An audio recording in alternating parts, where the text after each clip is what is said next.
Brand music present. बोला बोला मैया शारदा भवानी की। हेलो हेलो हाँ, आदर्श नवयुवक संघ सरस्वती पूजा समिति आप सभी तमाम ग्रामवासियों का हार्दिक हार्दिक अभिनंदन करती है और करती ही रहेगी।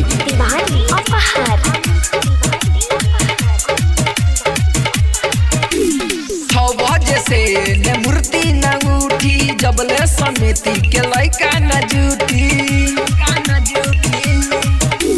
6 बजे से ये न मूर्ति न उठी जबले समिति के लइका न जुटी।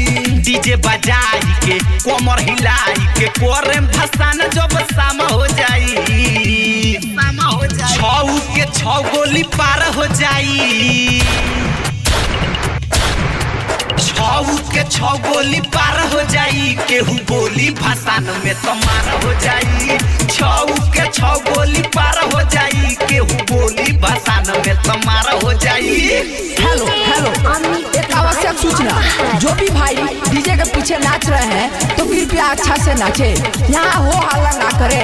यहाँ कमेटी एक पे एक रंगदार है।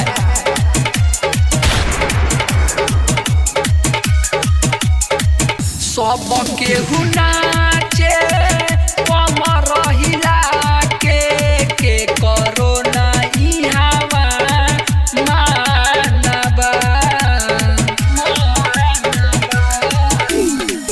जे भी कोरी भाषण में झगड़ा वो करे पसब के निशाना बा।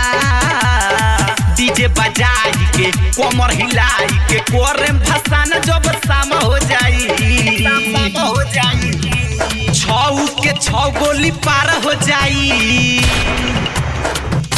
6 के 6 गोली पार हो जाई। केहू बोली भाषण में तो मार हो जाई। 6 के 6 गोली पार हो जाई। केहू बोली भाषण में तो मार हो जाई।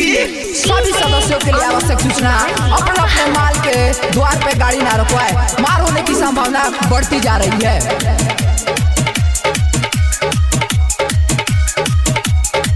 सुजीत सागर अंकित बाबू जिला के अपना रनदार बा। सुजीत सागर अंकित बाबू जिला के अपना रनदार बा। ये डिमांड बा पूजा बारांड बा, चाहे केस 1000 हो जाई।